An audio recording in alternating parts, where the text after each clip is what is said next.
नमस्ते दोस्तों, स्वागत है आप सबका आपकी खबर पे। आज हम बात करने वाले हैं एक ऐसे मुद्दे पर जो लाखों युवाओं के फ्यूचर से जुड़ा है।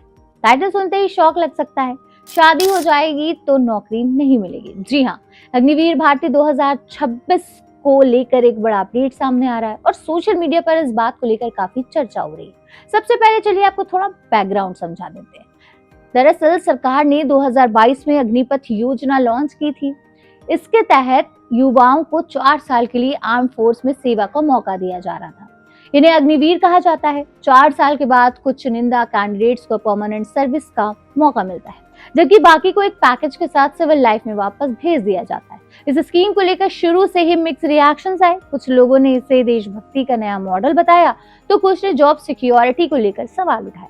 अब 2026 की भर्ती को लेकर जो बातें सामने आ रही हैं, उनमें सबसे ज्यादा डिस्कशन एक पॉसिबल रूल को लेकर हो रहा है कि ट्रेनिंग और सर्विस के दौरान शादी पर रिस्ट्रिक्शन हो सकती है। यानी अगर कोई कैंडिडेट शादी करता है तो उसकी एलिजिबिलिटी या सर्विस पर असर पड़ सकता है।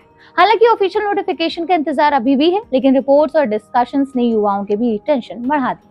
देखिए, आर्म फोर्स में डिसिप्लिन सबसे ऊपर होता है, ट्रेनिंग का शेड्यूल टफ होता है, पोस्टिंग अनप्रेडिक्टेबल होती है और पर्सनल लाइफ को कई बार साइड में रखना पड़ता है।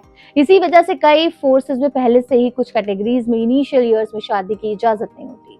इसका मकसद होता है कि सोल्जर पूरी तरह से अपनी ट्रेनिंग और ड्यूटी पर फोकस कर सके। अगर अग्निवीर 2026 में भी ऐसा कोई रूल आता है तो ये डिसिप्लिन और ऑपरेशनल रेडीनेस के पर्सपेक्टिव से देखा जा रहा है।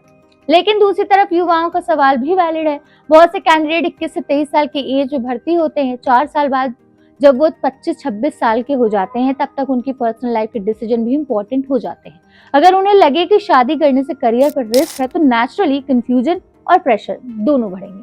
सोशल मीडिया पर कुछ लोग इस बात को एक्सेजरेट भी कर रहे हैं, जैसे कि शादी की तो तुरंत जॉब से बाहर, पर रियलिटी यूजुअली इतनी सिंपल या एक्सट्रीम नहीं होती। आर्म फोर्स के रूल्स डिटेल्ड होते हैं और हर कंडीशन का क्लियर फ्रेमवर्क होता है, इसलिए फाइनल नोटिफिकेशन का वेट करना जरूरी है, न कि सिर्फ वायरल पोस्ट पर बिलीव करना। एक और एंगल समझिए, अग्निवीर स्कीम का core idea short term military exposure देना है। सरकार का कहना है कि इससे डिसिप्लिन, स्किल्ड और ट्रेन्ड यूथ सोसाइटी को मिलेंगे। अगर शादी रिस्ट्रिक्शन जैसा कोई रूल आता तो हो सकता है वो सिर्फ 4 साल के टेन्योर तक लिमिटेड हो। परमानेंट ऑब्जर्वेशन के बाद रूल्स अलग हो सकते हैं, पर ये सब क्लैरिटी तभी मिलेगी जब ऑफिशियल गाइडलाइंस रिलीज होगी। अब सवाल ये है कि एस्पिरेंट्स क्या करें। सबसे पहले प्रिपरेशन पर फोकस करें। फिजिकल फिटनेस, रिटन एग्जाम और मेडिकल स्टैंडर्ड क्लियर करना सबसे बड़ा चैलेंज होता है। दूसरा, हर अपडेट के लिए ऑफिशियल वेबसाइट और रिलायबल सोर्स पर ही डिपेंड करें। तीसरा, अपनी फैमिली के साथ ओपनली डिस्कस करें ताकि फ्यूचर प्लानिंग क्लियर हो।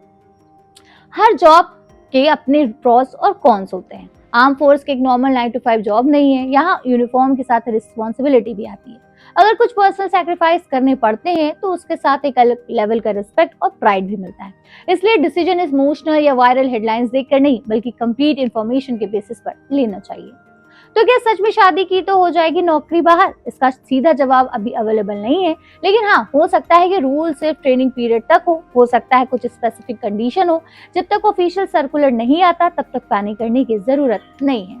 वैसे आपका क्या मानना है? क्या ऐसे रूल डिसिप्लिन के लिए जरूरी होते हैं या फिर युवाओं की पर्सनल फ्रीडम पर रिस्ट्रिक्शन है? कमेंट करके जरूर बताएं।